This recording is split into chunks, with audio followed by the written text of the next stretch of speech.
that good? Okay. Hello, creatives, kind folks, community out there. This is RPG with DBJ. We are going on a tour of the Marvel Universe and the Game of Thrones universe. Today, we are going to find the things that the characters in these mass media and intellectual properties that we can take and steal and I don't know, uncover, peel back the layers, and what can we take from these characters and use in our own RPG settings, in our content, in our adventures, in our own player characters, for NPCs and all that kind of stuff. So for about an hour, usually more than an hour, we deep dive down the rabbit hole and take what we can, even from characters who you may not be familiar with or even particularly like their storylines or whatever. What we're doing is we are taking things from it, even if the execution itself might have been a little bit like, not very good.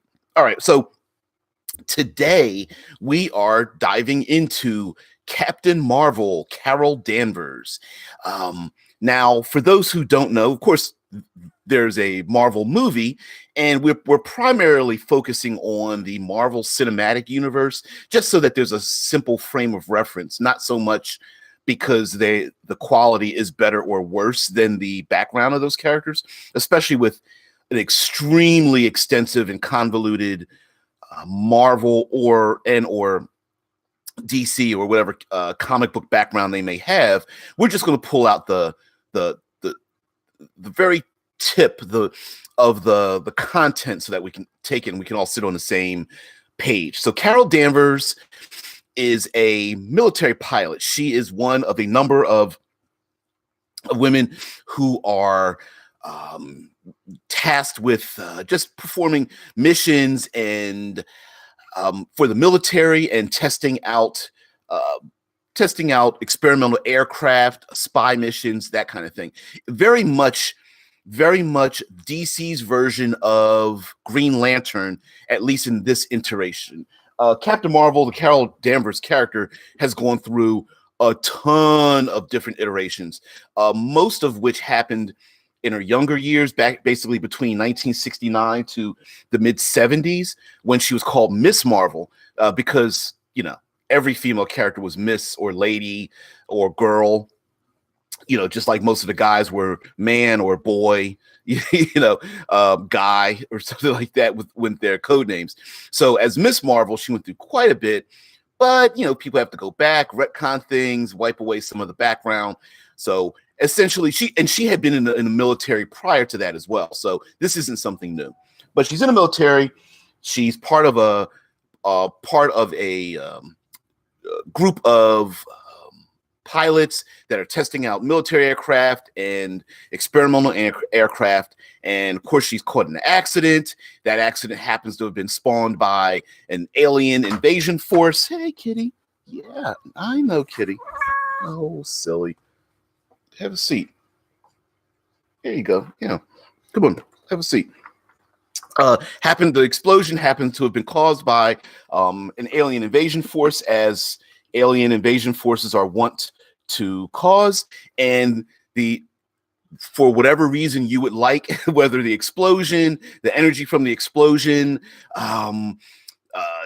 DNA bonds with her, it was destined to happen, what have you. She's imbued with vast cosmic power, very much related to the original Captain Mar-vell. In different iterations, she's granted these abilities.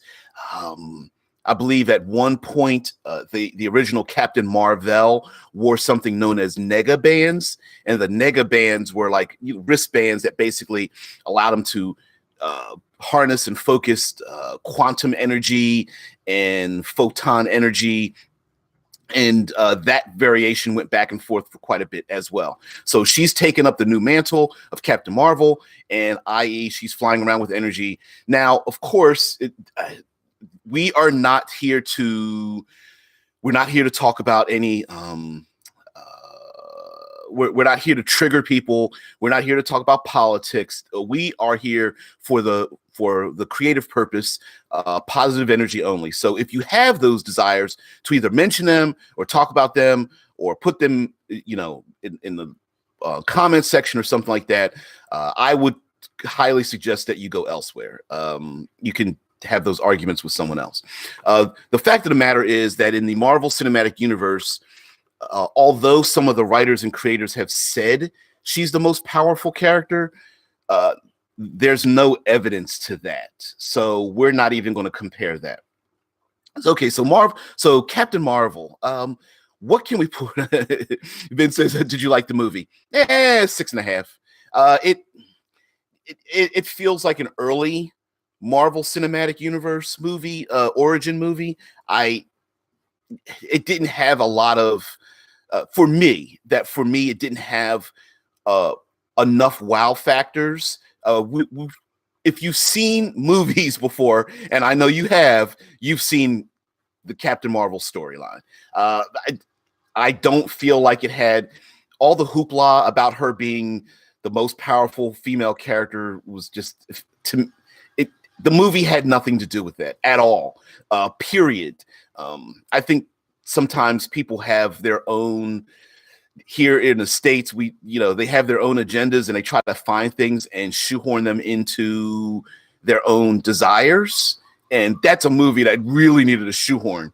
It was all right. 6.5. You didn't need to. You don't even need to see it for Avengers Endgame to understand it at all. She's just a character that flies around in space and she shoots energy blasts. We forget that Thor in one hit took out a fully gloved Thanos, and his only mistake was he didn't go for his head. So when Thanos is sitting there, knowing that Thor's coming after him, takes the entire energy of the glove, blasted at Thor's noggin, and Thor's Stormbreaker just cuts right through it, hits him, slams him in the chest, and nobody complained about that. So she's not. I don't care what the writers have said. She hasn't demonstrated that she's the most powerful character. She blasted some bad guys. She blasted some spaceships, whatever. It's no big deal. Vince says, I kind of enjoyed it. I had some nice action and ideas, but I like the comics better. Yeah, that's again, execution, right? Story versus execution. So in our context, what we're going to do is we are going to basically take what we can from her and what story ideas can we take from it? PC, NPC, adversaries, all that kind of stuff.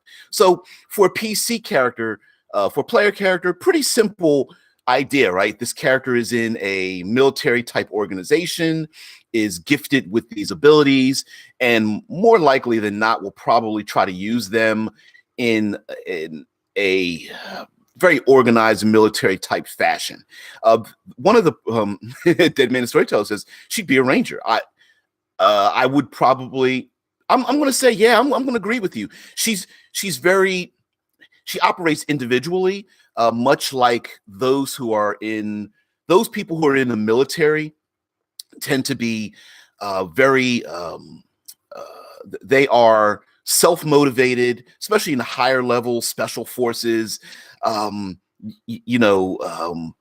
Black ops training and things like that. They need to be on their own. They need to have enough skills to survive on their own. And then, of course, one of the major skills that a lot of people who are in the top tier of the military, they have the special skill to teach themselves more skills, to adapt to the situation that they're in when they're on their own, when they're by themselves, or in their small groups of individuals. So, of course, she has to change her earthly skills and knowledge into a far more, intergalactic one. But why not? Now in the movie, we kind of start out with her not having a memory of her experiences on Earth, which is also a trope we can take from a player character. For example, if your character in a medieval game is like an elf or a dwarf or something, and you've been raised by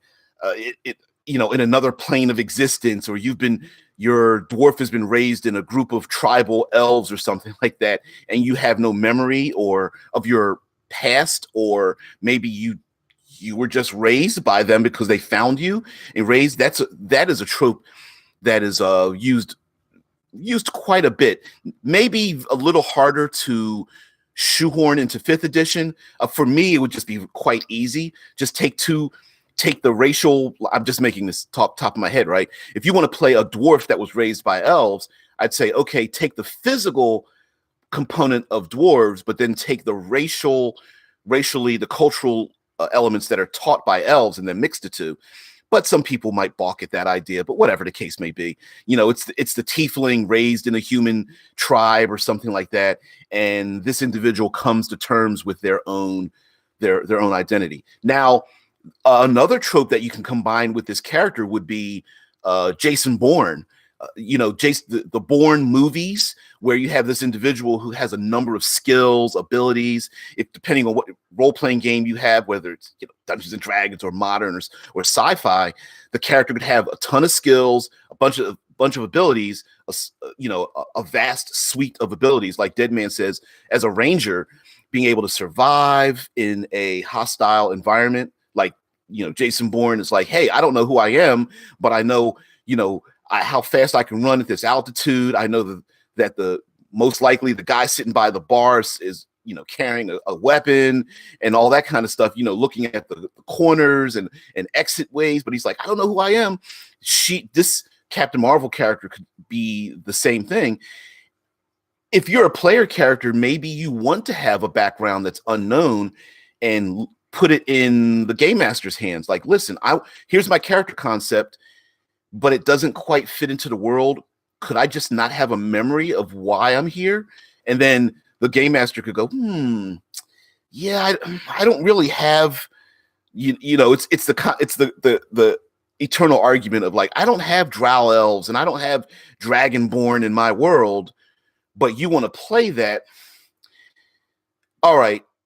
Tell you what, you can play that idea, but you don't know why you're here. And then we can start to fill in the blanks over time.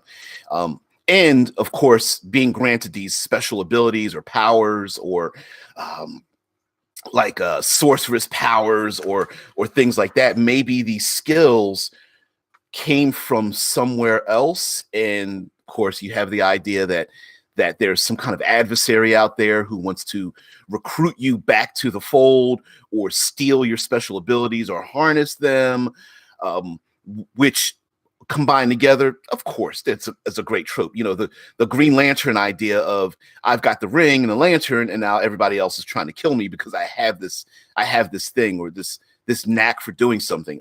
Jason Bourne was an assassin and a killer, doing Black Ops missions. So of course he's created a suite of people who want to kill him, yet he has no idea why. So absolutely a player character who's open to the game master, going after them and saying, okay, I'm going to make up a number of enemies for you. I'm going to make up a host of background traits that you might be able to pull on. Because I once did this. Of course, it fits in superhero gaming. I used to play DC's Mayfair for a long time, and Marvel Comics. The Marvel role playing game with the face rip. It's not called face rip, but generally everybody calls it the face rip, because that's the title of each of the first 4 physical and the second 3 mental attributes. But anyway, I played the hell out of that as a kid, and both games actually. And that a lot of times, man, we would get together and somebody would say, hey, listen, I want to make this character and I got this great concept and I just want you to tell me how I got that way. Where did my abilities come from? Why don't I remember who I am? Were my memories wiped by choice, by myself, to ensure that I wouldn't lead the alien armadas to Earth or something of that nature? Or I was in the Arnold Schwarzenegger movie, where his memory is wiped, and through an accident of wanting to take a vacation in his own mind, he wakes up and joins the freedom fighters that are on Mars trying to free the people, and come to find out that he sees a message that he's actually the bad guy because he wiped his own memory on purpose so that he would befriend the rebels and lead the bad guys to destroy the rebel, the rebel faction on Mars to try to take, with Total Recall. Thank you. It's on the tip of my tongue, dude. It tip of my tongue. Yeah. That's an idea as well. The whole memory, not knowing who you are. Jason Bourne the same way. Hey, I wake up as a nice person. Why does everybody want to kill me? And then you end up uncovering that, oh, I was a killer and a murderer, and I don't want to be that person. And then then you have your if you want to deep dive into it, it's like, well, are you really a good person, or is this new personality fake or implanted, and the real you has been made a copy of, or maybe you exist, you're like a clone of yourself with this modified memory of these people that you think you're like, I've got pictures, I had a childhood. It's like, nah, we just downloaded that from picking up the signals from Earth and picked up a couple of sitcoms, and we just included it in your brain, and that's it. And yeah, those photographs of your family, yeah, we left those in the wallet because we purchased those at a local store or something like that, right? I mean, it kind of effed up, but possible, Now, going into her capabilities and being super powered and being one of the most powerful characters, which again, that's arguable. I think that when doing that, especially if you want to start a game, say, with more experience points, higher level, maybe as in a superhero world, maybe you're like, oh, normally you start out as 100-point street level characters. We're going to start it out as 500-point characters and make them intergalactic.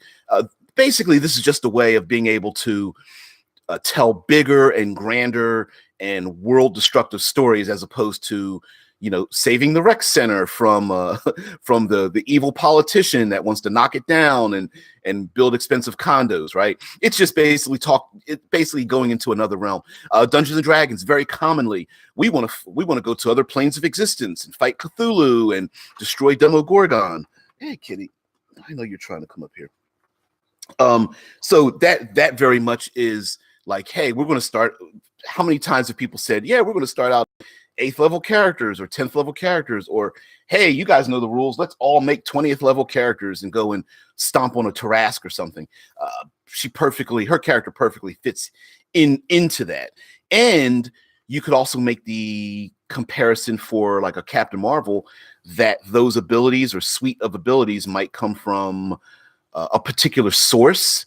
So the idea of the tieflings having a fiendish background, it could be that this character, whether they're if you want to go for the whole like energy and light, maybe they're Aasimar, or they have a pact, or they have a divine touch them, whether you want to go for cleric or paladin or something, and those suite of abilities are recognizable in your world as coming from a particular source. So even if the character doesn't know it, as the game master, and maybe even the players know it simply through meta knowledge, that when this person wields these particular powers, they come from a particular plane of existence, or a particular divinity or creature or type of magic or something of that nature. Again, like the tiefling, tiefling's got horns. I don't know why I have horns. What's going on? I'm using my powers. Everyone looks at them and like, yeah, you're a fiend. You're not. We don't want you in our neighborhood anymore. We want you to leave. And like, well, I'm not doing anything evil. Like, yeah, you say you're not doing anything evil, but the corona of fire over the top of your head and the words that are coming out of your mouth, they're evil. Leave it to us. We've seen this before.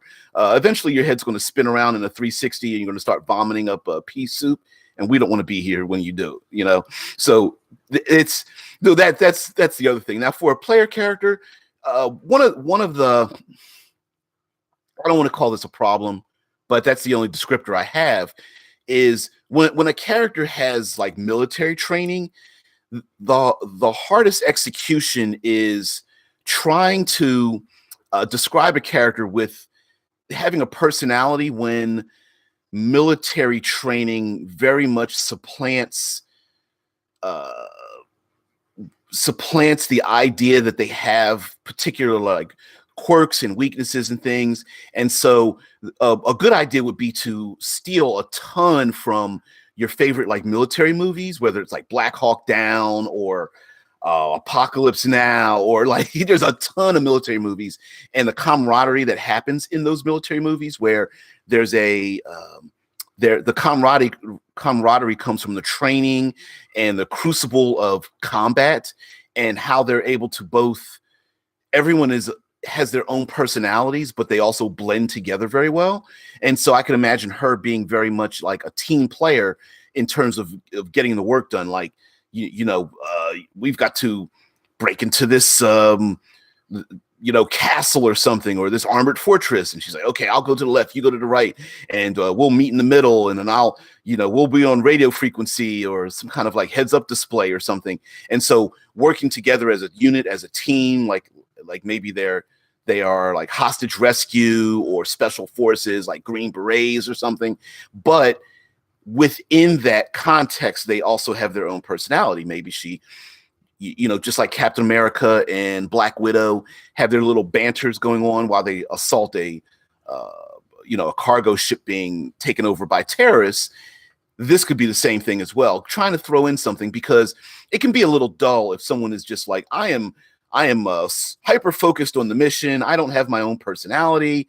It's like, that's not really, it's like, that's not fun, because there's nothing to it. It's basically it goes all the way back to I'm the lawful good paladin, and I just do lawful and good things, and all I do is pull my sword and strike evil, and all you're going to get is eye rolls and people pissed off at you. So, have a character that has some personality, that loves a little bit of banter, maybe has some trinkets and some things that talk about their background or things they're interested in. Do they like to whistle? Do they like to whittle on wood?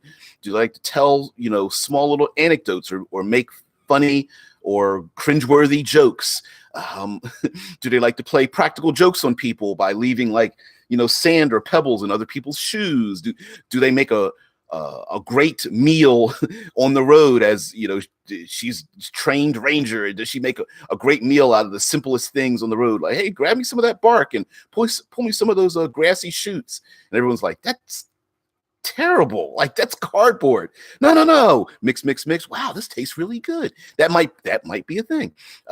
Also, when it comes to someone who has lost their memory, maybe there are some things that trigger their memory. Seeing children play in the park, or the sunrise between a vast valley with the fog lifting, in the air, on a quiet, Tuesday morning, and this person just is triggered by something and remembers them having a lost love that they met at this very point when they were teenagers, or they saw someone was killed when their cart or their car or minivan or something went off the road. So the game master could drop little hints. Maybe there's some flashes given. Another twist on the idea could be, depending on whether you gain levels or experience points in your game, maybe the uncovering of the memories is how the character advances in their skills and abilities. Sorry, I've got a neighbor here with me. So it could be that, here's yet one more memory about a car accident that traumatized me when I was younger, and now I'm remembering it. So I'm putting points in my driving skill and my investigation skill, right? That it could be the growth of the internal memory, unlocking those skills, just like a Jason Bourne, right? Or the Arnold Schwarzenegger, where it's like, I don't remember being a super spy and a black ops agent, but okay, I guess I can fly helicopters, right? That could well be yet one more aspect to steal from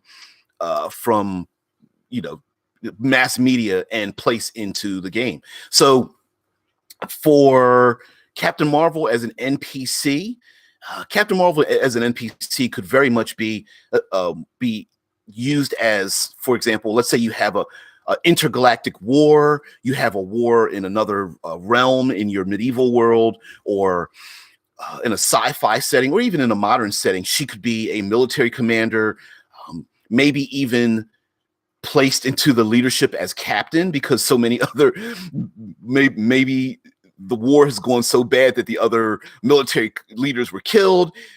They have to hurry up and, raise the rank on this individual. So you see this person, you're like, you don't seem old enough to have that kind of rank. It's like, no, you need to follow me. So she could be an NPC. I don't want to say quest giver, but could be the NPC who's leading, allied forces to stop the alien invasion, and of course giving the player characters enough information on their own specific missions, yet she's holding down the fort in many ways, right? If you want your player characters to be the spotlight, they're the ones that go, they're the Night's black agents that have to sneak in and do covert operations while she's taking care of the larger military formations. She could be their contact. And this individual, as an NPC, say, like, listen, I'm going to hold them off to the north. You guys have to sneak around and come in from the south. Once you're ready and you've infiltrated and you've lifted the castle walls or taken down the energy field or dropped you've taken out the watchers on the wall and you've dropped the drawbridge. Once that happens, we'll send our people in, right? And PCs are like, yeah, that's when it happened. Let us sneak in first. Hold off till dawn. We're gonna climb the walls or sneak in through the dungeon or whatever have you. We're gonna bribe our way in or use disguises or what have you, et cetera, et cetera. And then once we take out the castle wall guards, you can come on in. Like, okay, so she could be that individual who's capable, but shouldn't be part of the spotlight because the player characters are there. Also, as some things we want to do, maybe if you're playing a rather lethal gaming sessions, she could very easily be a character that can slot in when the player character's like, oh, my character died. Can I give her some stats and skills and use her? Like, yeah, of course, and of course, when we're talking about this, yes, I'm using terms like Captain Marvel and stuff. Like yesterday was Nick Fury and Captain America. You don't need to literally like copy and paste these characters. Like, in Dungeons and Dragons, you don't have to say, well, do I have to have a corona? Do I have to have blonde hair with a corona of light and a skin tight outfit? It's like, no, you could change it. This is just generalized. You can change the gender and height and race and of the character, but just using that as an example. Also as an NPC, maybe she's someone captured or behind enemy lines. And once the player characters are able to find this person behind enemy lines, they've gathered maybe rebel forces. They've been on the run for a long time and they have a lot of knowledge about this new realm. Let's say there's a threat from across the sea or from another plane of existence or across a mountain range, or when the weather freezes, the lakes will freeze over so the enemy can march across them when normally there's like a narrow sea that the enemies, the Dothraki can't, take their horde of horses across or something. So maybe in your world there is a weather change or some generalized change that allows maybe enemy forces to finally combine together, or maybe there's a charismatic leader on the enemy side that has gathered their forces together instead of a lot of infighting. So they're coming towards where the player characters live. They're going to, decimate the place, but there's somebody on the other side who's been leading a rebel force, and the player characters find this person, Captain Marvel. Maybe she's been granted or gifted with these particular abilities. Maybe like one of the player characters has a divine or connection, or they were a group of rangers. You could do like a one class adventure type, which is very rare, but all fighters, all rangers, all wizards or something. And maybe she was a lost ranger that went across, and you could do like rangers with either picking out specific feats to make them different, or do multi-classing. Like, hey, everyone's got to be at least 3 levels of ranger or 5 levels of ranger plus something else, right?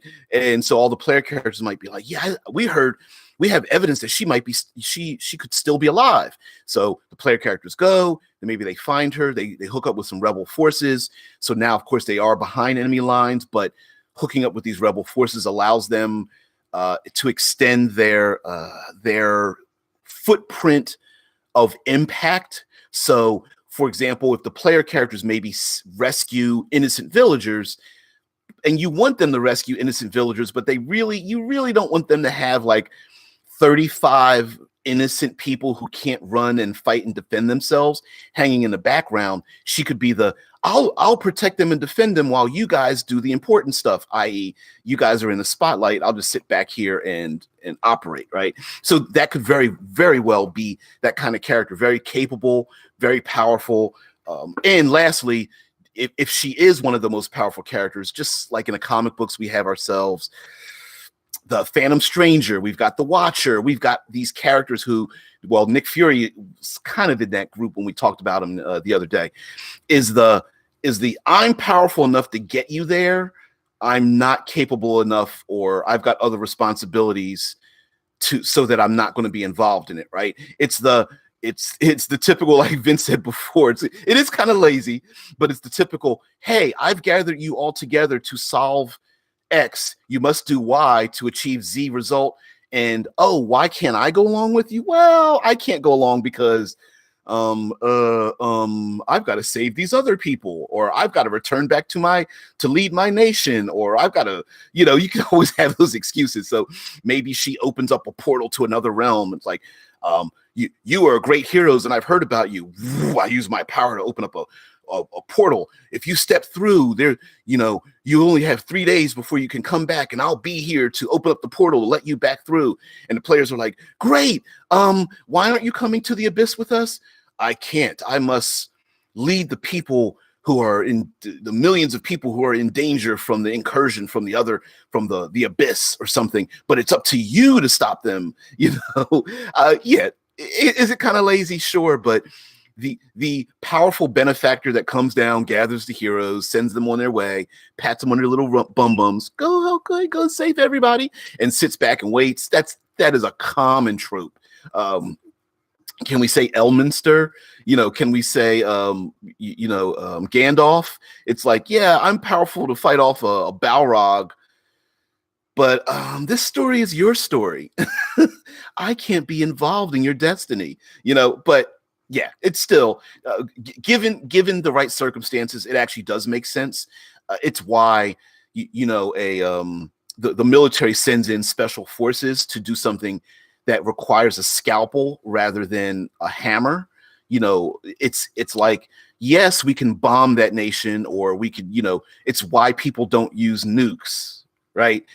Yes, it solves the problem, and then it creates a host of other problems. So maybe the player characters are required because they are stealthy, they are few in number. Even if they aren't stealthy, they are the ones who can eliminate the specific evil instead of leading an army of 10,000 against the bad guys. And so maybe Captain Marvel is the leader of this group of 10,000, and she's like, listen, I'm a military commander, and as much as I want to march off and destroy them, my own leadership is telling me I can't, but you guys can.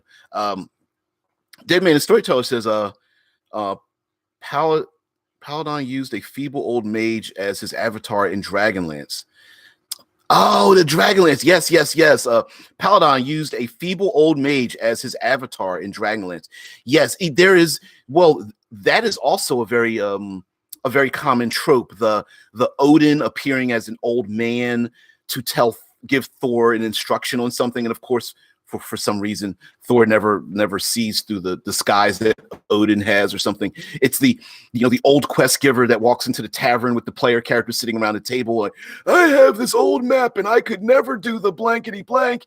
You guys can go here. And they're like, oh yes, we're brand new adventurers. Sure, we can take a map and uncover the lost treasure. And of course, we end up finding out that it's a shape change dragon or whatnot, some powerful entity that's like, I just wanted to test you, or this is something that only a few people could do. Or it could be even someone who is, it's the elven leader who is working against his own people, who left his own people, or the dwarven king who wants to free his people from being enslaved in the mountains. Like, I can't do this by myself. There's no way. I'm known as the Baldrak, the the heavy hammered, but by myself, no. But with you guys, yeah, I really need your help. There's just no way. I've got too many injured and sick. Maybe there's a plague. So there's always we can come up with good reasons to have one of a powerful entity not be part of it, especially if there are like divine law, there's cosmic rules, there are ancient curses, there's powerful magics keeping this person from going across the narrow sea, or whatever the case may be. I know I'm picking narrow sea because whatever. But you get what I'm saying, right? It's like you're saying, like picking an old feeble mage as an avatar is a thing. And sometimes if you are the most powerful person, maybe you don't want to be Silver Surfer walking down the street, right? You don't want to be Thor, who's in the middle of of the city drawing all the attention. Sometimes you need to be a little subtle about it.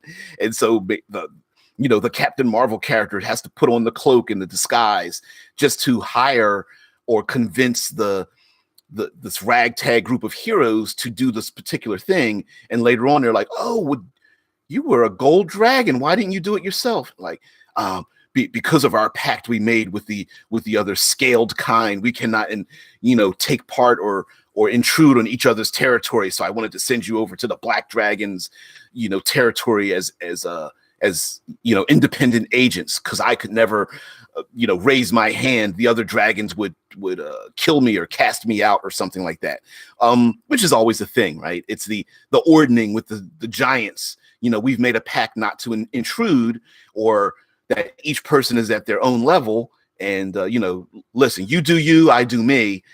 And then it's like, well, things are starting to change. All right. So as an adversary, Captain Marvel as an adversary, I think probably makes the best lieutenant, second in command, the person who's very military focused on the mission. And I think she makes not necessarily like a great big bad, but I think she makes a great right-hand character, a bodyguard, leader of enemy forces, the uncompromising, we're going to march over your territory, no subtlety. And we've seen this kind of character plenty of times.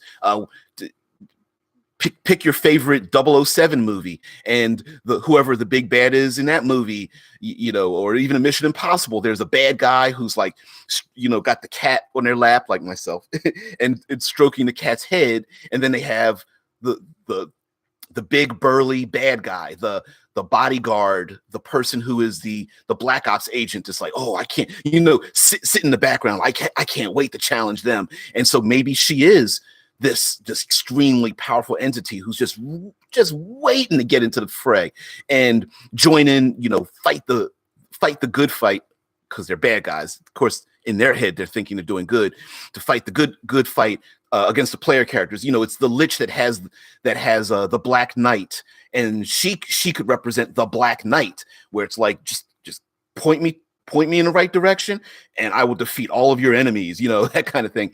And makes a great lieutenant. And as a matter of fact, much like Darth Vader, maybe she represents Darth Vader in the story.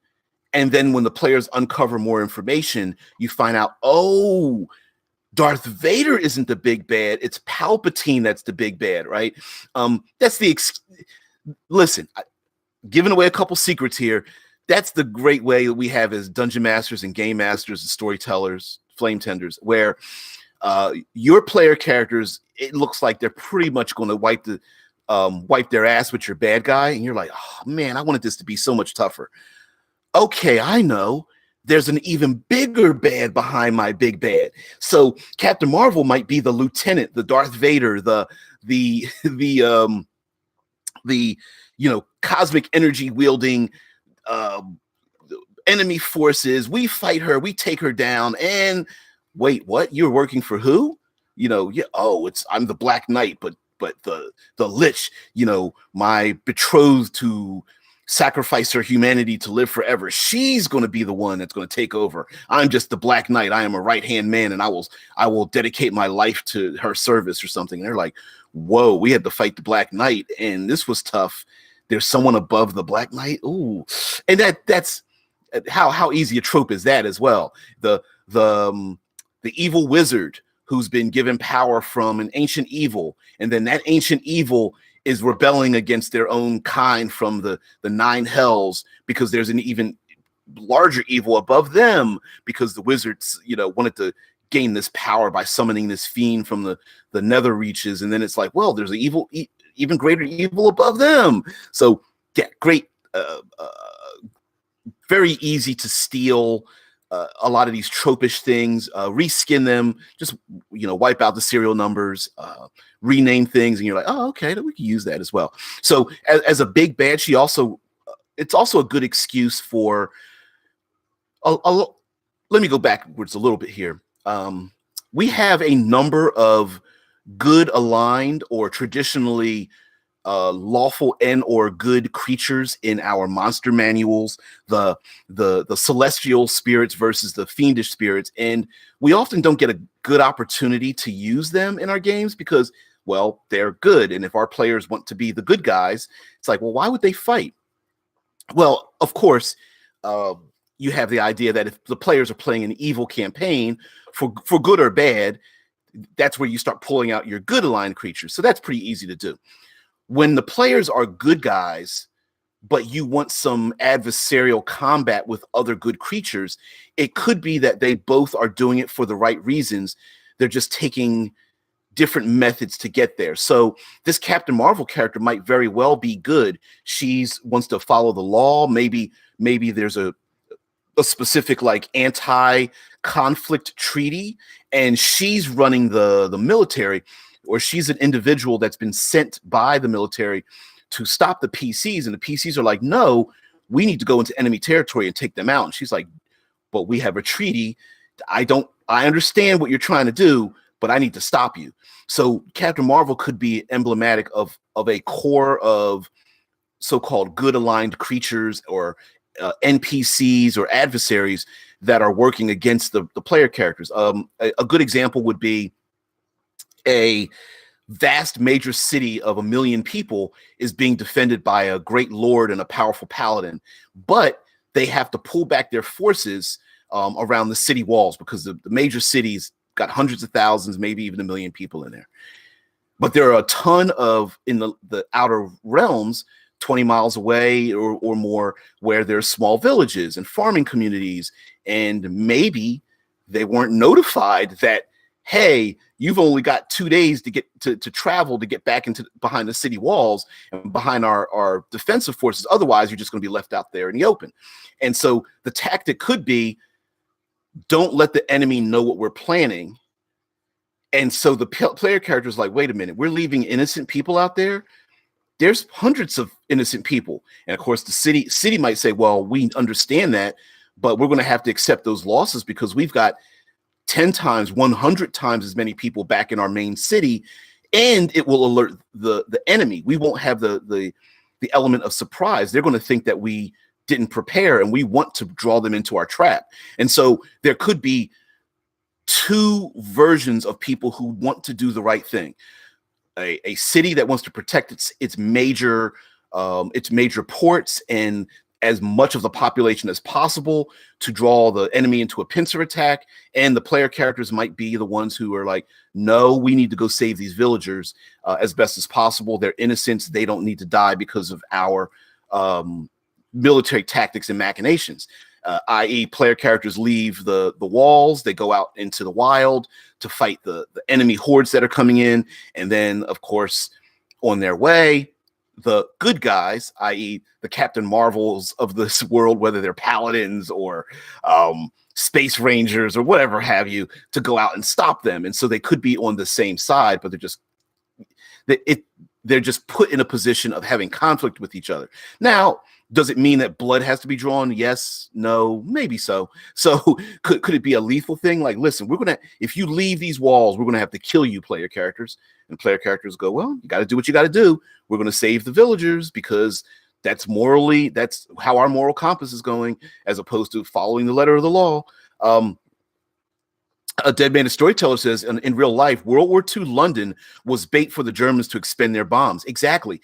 And there are those choices. Mind you, moralistically, I'm not making I'm not picking a definitive side, but in war, a lot of times there are military commanders who have to say, listen, in order to have the enemy stretch themselves thin or to lead them into a false sense of it, like an advantage, letting them, if you abandon a particular location, the enemy is going to know, they abandoned this location. Apparently it's not very important.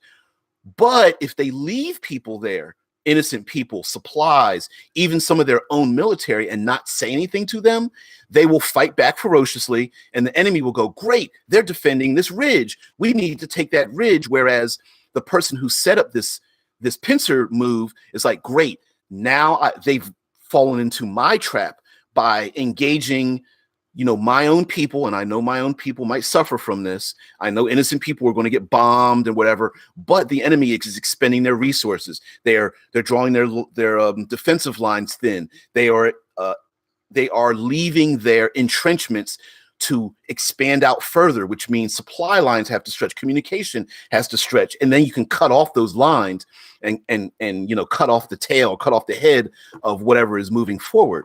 And so, yes, the people being sacrificed in that, not telling them their sacrifice might be very useful, but if you're the person being sacrificed, you're raising your fist in the air or middle finger or something like, F you guys, why didn't you let me know? You know what I mean? And so practically speaking, yeah, it makes a lot of sense militaristically.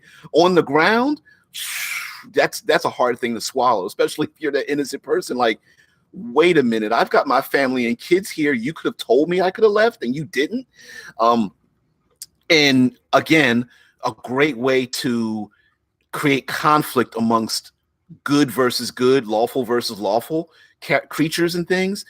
It's the celestial angels coming down and having, being, because classically angels are pretty apocalyptic creatures. They're not nice.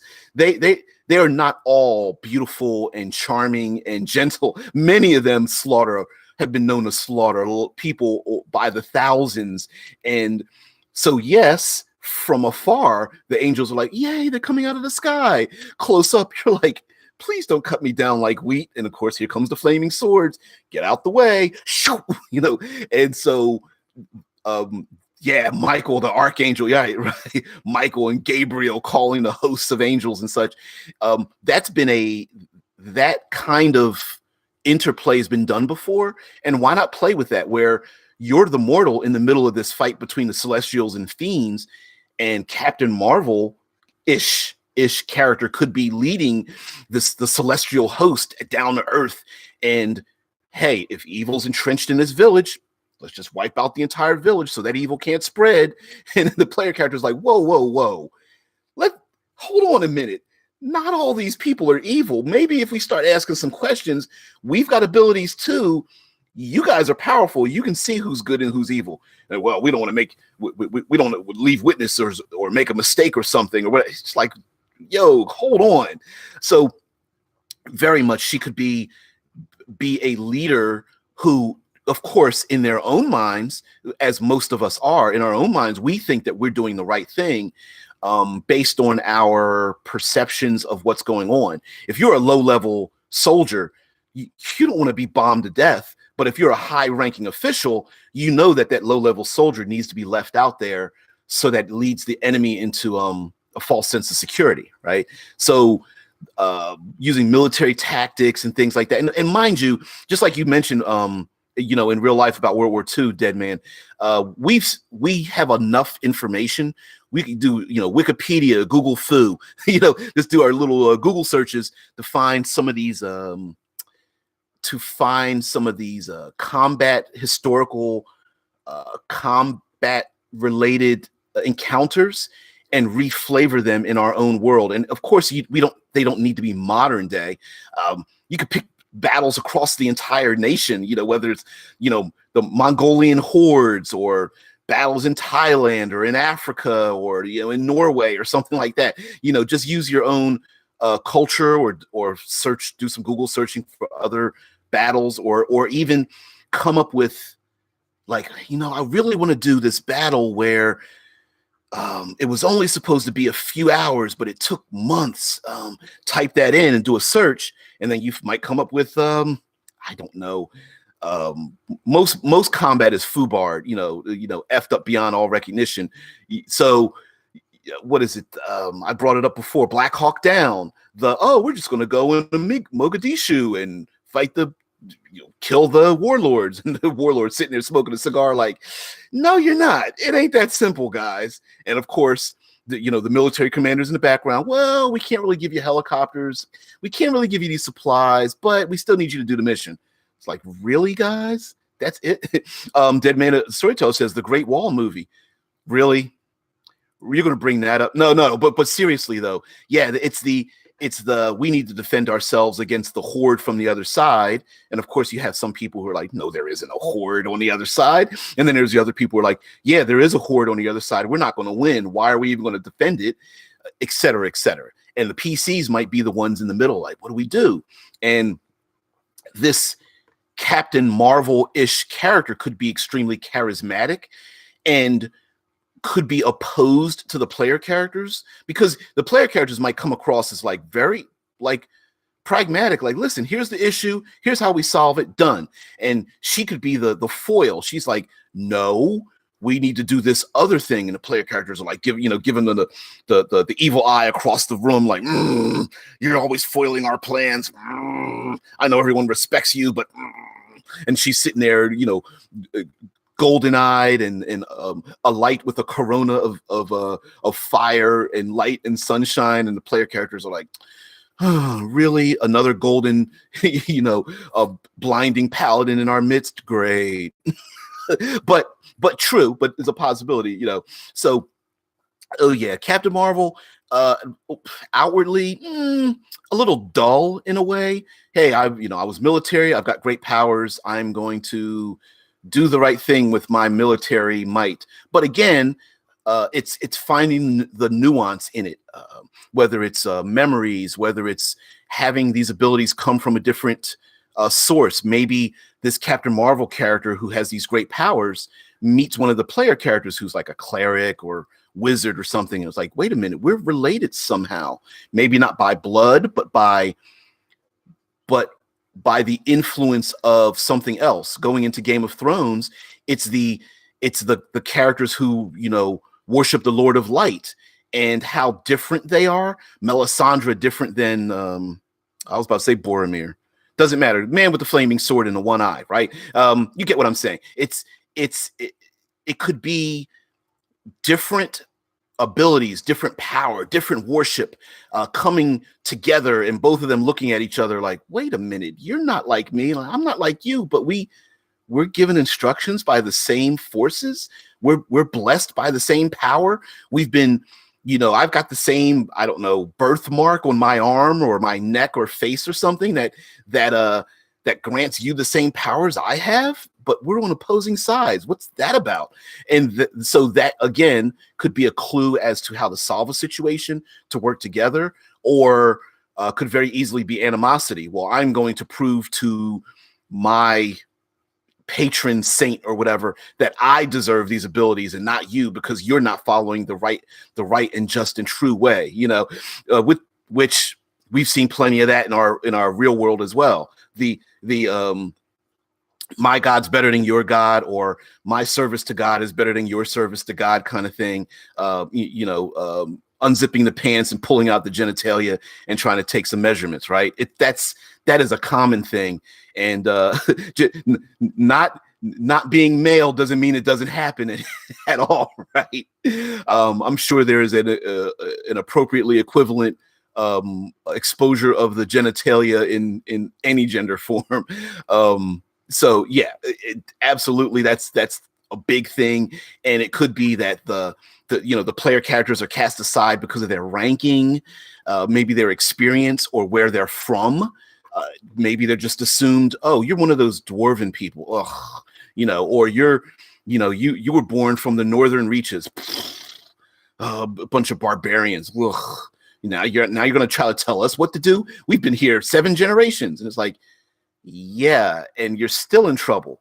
We came from the north and we're well protected. So take that. F you. You know what I mean? You could absolutely play with that. So we will tie it up here. I know a lot of guys, a lot of people didn't join in the chat. That's fine, whatever. I hope it wasn't because of simply the title of Captain Marvel. I hope that wasn't what drew people away. Um, Deadman says the Saints Row series of games uses the breast for females. Yeah, yeah. I'm sure there's. I was going to say there's equivalent. I was thinking breasts, but asses maybe. I don't know. There's got to be. I'm sure. Uh, Maybe men are far more forward with it, but yeah, the ladies, they give each other the side eye. They do the little breast measuring, the cleavage measuring contest themselves, right? Yeah, my ass looks better in this outfit than yours does, right? Yep. Oh man. So but yeah, so but you get the point, Dead Man. That when given the choice to work together or have a fight, a lot of times people like to pick an opposing side. We tend to do that. So I'm going to cut this short here, not cut it short, but I'm going to sign out. And I never really have a really good salutation on the end of these videos. I kind of just like ramble it down into like a bunch of periods at the end of a sentence. But I will say that to wind these down, and I may use this as a send off, as a salutation, that maybe we should not measure our loves by our hates. I see that a lot, and I tend not to really get involved when I never respond to like negative Facebook posts or like Instagram crap or Twitter stuff. I never respond. I never want to fuel the trolls. But it seems like the new drug du jour of today is like it's is it bath salts? Is it heroin? Well, some people are just like mainlining hate as if they're measuring their loves by their hates. It's like, oh wow, I love Star Wars, but I have to hate this other thing. I love this, but I have to hate this other thing. It's like, wow. Tide Pods. Hell yeah. People, Tide Pods, cinnamon, the contest and all. What? Well, for a short time in here in central Ohio, there was the Superman challenge, kids running across the street in front of cars to see who can run across the street and not get hit. Swallowing or biting on a Tide Pod. Really, we're adults, right? Like, really, are we that stupid and that ignorant? And oh my goodness. So yeah, but my big thing is amongst the geekosphere, amongst us nerdy people who love anything and everything that's creative and science fiction and fantasy and everything. Let's not measure our loves by our hates. Hate gets clicks. Hate gets people angry and fuel, because hate is an excellent fuel, as we know from Star Wars, that the darker emotions, the eviler emotions, get your power greater and faster. But the more peaceful ones, they're not sexy, they're not cool.